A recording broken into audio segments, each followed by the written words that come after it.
د ازبکستان د استخباراتو رئیس جنرال کوربونوف باخودیر په مشرۍ یو لوړپوړی پوځي او امنیتي پلاوی کابل ته رسیدلی چې ټاکل شوی له افغان امنیتي چارواکو سره پر دوه اړخیزو همکاریو او سیمه ییز امنیت خبرې وکړي. یاد پلاوی له رسیدو سره سم د اسلامي امارت د دفاع له وزیر محمد یعقوب مجاهد سره لیدلي او تمه ده چې له نورو لوړپوړو امنیتي مسؤلینو سره هم لیدنې وکړي.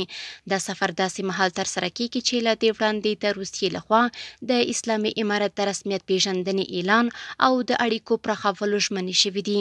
د منځنۍ اسیا هیوادونه چې له افغانستان سره ګډې پولې لري او د روسیې تر اغیز لاندې ګڼل کیږي، اوس په تدریجي ډول له افغانستان سره د امنیتي او سیاسي همکاریو د پیاوړتیا هڅې پیل کړي دي.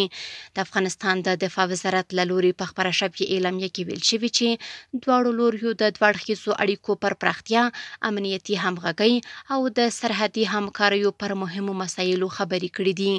د سیمه ییزو چارو شنونکي وایي دا سفر ښیي چې اسلامي امارت په دې بریالی شوی د سیمې د هیوادونو باور او همکاري ترلاسه کړي. دوی زیاتوي چې د منځنۍ اسیا نور هیوادونه هم ښیي په نږدې راتلونکي کې له افغانستان سره د رسمي اړیکو د پیل لپاره ګامونه واخلي.